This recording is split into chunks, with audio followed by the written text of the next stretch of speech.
चाह रही हूँ, आज अपर्णा यादव ने कह दिया है, वो कह रही हैं कि भाई यहाँ पर अब इस देश में कोई गठबंधन सरकार नहीं आने वाली, नहीं आएगी।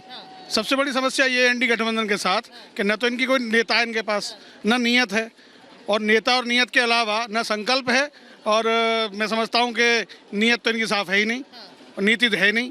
किस बात पर लड़ रही है? नियत साफ नहीं, लेकिन आप दोनों की शर्ट बड़ी साफ है, जो सफेदी है वो दूर से नजर आ रही है। मैं पेशे से अधिवक्ता हूँ। सबसे पहले तो ब्रज की भूमि पर आपका स्वागत है।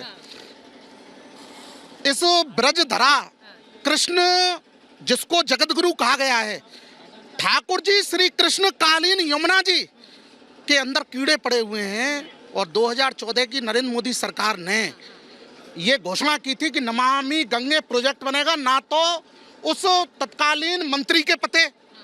और इनको धर्म के नाम पे बड़ी थू करता हूं मैं। सनातन धर्म के जितने मानने वाले लोग हैं, मैं ये कहता हूं कि इनमें जूते मार के ऐसी सरकार को नहीं, इस तरह की भाषा नहीं, इस तरह की भाषा नहीं, इस तरह की भाषा नहीं, इस तरह की भाषा नहीं, मैं उसको प्लेटफॉर्म नहीं दे सकती। आई एम सॉरी, इस तरह की भाषा नहीं, उस पर थोड़ा कंट्रोल आपको करना पड़ेगा। आप सब पर आप सवाल उठाइए, लेकिन इस तरह की बात नहीं। मैम आप बोलिए, आप बोलना चाह रही थी, वो आपको लग रहा है सही बोल रहे हैं? नहीं, ये इन्होंने गलत बोला। सनातन धर्म शुरू से चला आ रहा है, और आप ऐसे कैसे बोल सकते हैं? जमुना माँ पवित्र है और पवित्र रहेगी। यहाँ पर उसका आचमन करते हैं।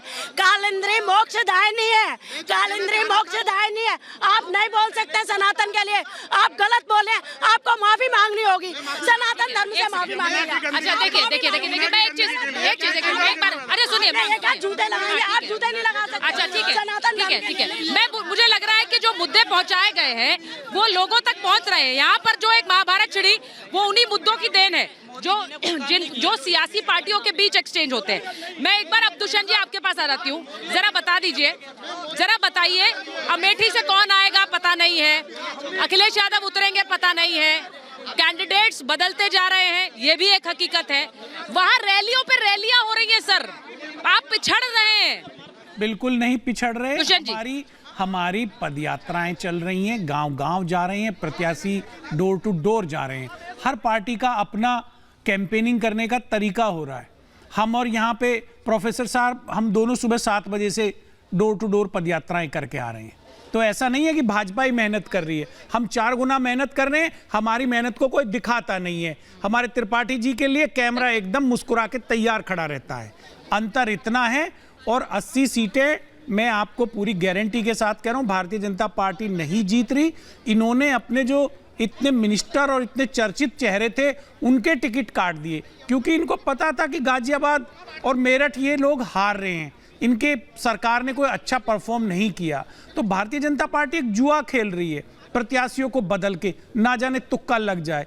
लेकिन जनता पूरे 10 साल में जिस तरह से उनको पीसा गया है, जिस तरह से दवाइयों की कीमतें बढ़ी हैं, जीएसटी ने लोगों का जीवन को दुर्भाग्यपूर्ण बना दिया है, बढ़ते हुए टैक्स ने, बेरोजगारी ने, देश के ऊपर बढ़ता हुआ कर्जा जिसकी वजह से हमारे संसाधनों पे को सुकड़ना पड़ रहा है, बढ़ता हुआ टोल, हर क्षेत्र में एक मायूसी जिस तरह से छाई है। जनता सरकार बदलना चाहती है और गठबंधन की सरकार देखना चाहती है। और आपने प्रश्न पूछा, अखिलेश जी तो भाई नेता प्रतिपक्ष हैं और राहुल गांधी तो ऑलरेडी वायनाड से लड़ रहे हैं। अमेठी में भी कोई ना कोई कांग्रेस का कार्यकर्ता लड़ेगा, कोई लीडर लड़ेगा चुनाव। तो ऐसा नहीं है। भारतीय जनता पार्टी को मीडिया कवरेज मिल रही है, इंडिया गठबंधन को कवरेज नहीं मिल रही। न्यूज ये है कि अमेठी से बच क्यों रहे, न्यूज सवाल ये है कि अमेठी से बच क्यों रहे और जीजा जी दावा ठोक रहे हैं, ये भी तो सवाल है। अब पार्टी के अंदर ही क्या ये लोकतंत्र है, इस पर कोई बातचीत नहीं हुई होगी? मैं तो ये पूछना चाहता हूं त्रिपाठी जी से कि क्या भारतीय जनता पार्टी में, पुरानी बात हो गई, भारतीय जनता पार्टी में, मैं उस कंपटीशन की बात कर रही हूं जो यूपी से शुरू होता है। कोई बनारस से टिकट मांग सकता है या भारतीय जनता पार्टी में कोई बनारस से चुनाव लड़ने का दावा कर सकता है? नहीं कर सकता, क्योंकि वहां एक व्यक्ति की चलती है।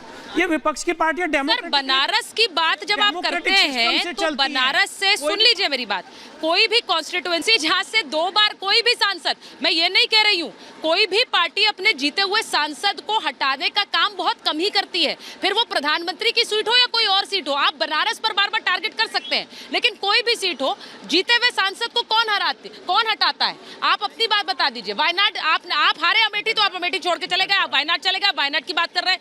मैं एक बार कुश जी के पास जा रही हूँ। कुश जी, यूपी की क्योंकि बात हो रही है, मायावती जी कहाँ हैं? रैली करेंगी, कब लोगों के सामने आएंगी? कुछ दिनों से लगातार आकाश आनंद की रैलियां दिख भी रही हैं। और जो आपने कहा कि बीजेपी लगातार रैलियां कर रही है, उसका कारण यह है कि बीजेपी के अंदर एक अंदर खाने भी बहुत विरोध और समाज के बीच भी बहुत विरोध आ रहा है। इसकी वजह से उन्हें 80 सीटें जीतने का जो एक लक्ष्य उन्होंने यूपी में बनाया हुआ है, उसके लिए पूरी अपनी जितनी भी एनर्जी है वो पूरी झोंकनी पड़ रही है। दूसरी पार्टियां अभी बीजेपी का जीतने का एक तो कारण सबसे बड़ा ये भी है कि अखिलेश यादव और राहुल गांधी जी बिल्कुल अपरिपक्वता दिखाते हुए पूरी तरीके से कैंडिडेट भी इस तरीके से घोषित कर रहे हैं ताकि बीजेपी को उसका बेनिफिट मिले, लेकिन उसके बाद भी बीजेपी जीतती नहीं दिख रही है। इसलिए योगी मोदी जी को पूरा जोर उत्तर प्रदेश के अंदर लगाना पड़ रहा है। रही बात बीएसपी की, बीएसपी का अपना एक काम करने का तरीका, ये मैं हर बार आपकी डिबेट में आके बोलता हूं। आकाश आनंद जी की सबसे पहले रैलियां हो रही है, आकाश आनंद लगातार रैलियां कर रहे हैं, उसके बाद बहन जी की हर लोकसभा क्षेत्र में रैली होंगे। कैंडिडेट पूरे के पूरे कैंडिडेट बहन जी ने खुद डिसाइड करे हैं वहां पे, तो वो अपना एक वोट लेकर जाएगी। बीएसपी का जो पिछला परफॉर्मेंस था विधानसभा चुनाव में जो 12.5% वोट मिला था, उससे ज्यादा बीएसपी वोट लेने वाली। किसे डेंट करके जाएगी?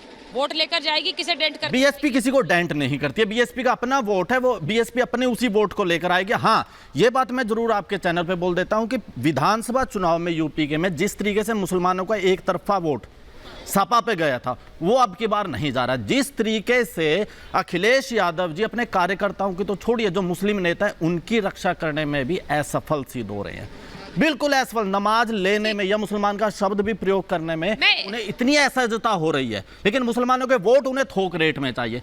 मुस्लिम समाज अब इन चीजों से वाकिफ हो चुका है, उसकी आंखें। अच्छा, मैं विनय जी के पास जाऊंगी, उससे पहले मैं जरा फिर यहाँ से आ रही हूँ। आप मथुरा से हैं? जी हाँ। नाम क्या आपका? डॉक्टर जमुना शर्मा। अच्छा डॉक्टर साहिबा, जरा बताइए कि मथुरा में, यूपी में सबसे बड़ा मुद्दा क्या है? कौन आ रहा है यहाँ? यहाँ कौन आ रहा है? जो पहले था कमल का फूल, जो पहले खिल चुका है वही खिलेगा और खिलता रहेगा। खिलता रहेगा, इसलिए फूल पहन कर आई आप? बिल्कुल। और क्या, मैं तो फूल से जुड़ी हुई हूँ। मैं ही नहीं, पूरा भारत जुड़ा हुआ है और पूरे भारत में कमल हर जगह खिला हुआ है और खिलता रहेगा। नहीं, अच्छा, आप लोग ऐसे बात कर रहे हैं कि विपक्ष के नेता भी तो रैलियां कर रहे हैं, उनके लिए भी तो ये एक यूपी उत्तर प्रदेश में अखिलेश यादव है, कांग्रेस चुनाव लड़ रही है, उनके लिए क्या कहेंगे? वो भी तो चुनाव लड़ रहे हैं। कि अभी वर्तमान में ये सब जो पार्टियां हैं विरोधी विपक्ष की, वो सब सनातन विरोधी हैं। जो अभी आपने प्रमाण भी देख लिया, सनातन के विरोध में जो बात करेगा, अब हिंदू जाग चुका है, सनातनी जाग चुका है। वैसे तो ये भी कहीं ना कहीं से सनातनी है, यहाँ तक कि वैदिक मुस्लिम भी जो है सनातनी है, ऐसा नहीं है। परंतु जमुना साफ होगी, जमुना साफ हो रही है। देखिए, आप लोग नहीं साफ होने दे रहे, आप लोग साफ नहीं होने दे रहे, आप लोग साफ नहीं होने दे रहे, आप लोग स्वयं जाके कचरा फैला रहे। आप आज हम यहाँ कृष्ण जन्मभूमि पर खड़े हैं। भारत में, इस देश की, पूरे विश्व में देश की पहचान कृष्ण से है, कृष्ण से, सनातन से पहचान है इस देश की, और इस भारत पर वही राज करेगा जो सनातन की बात करेगा।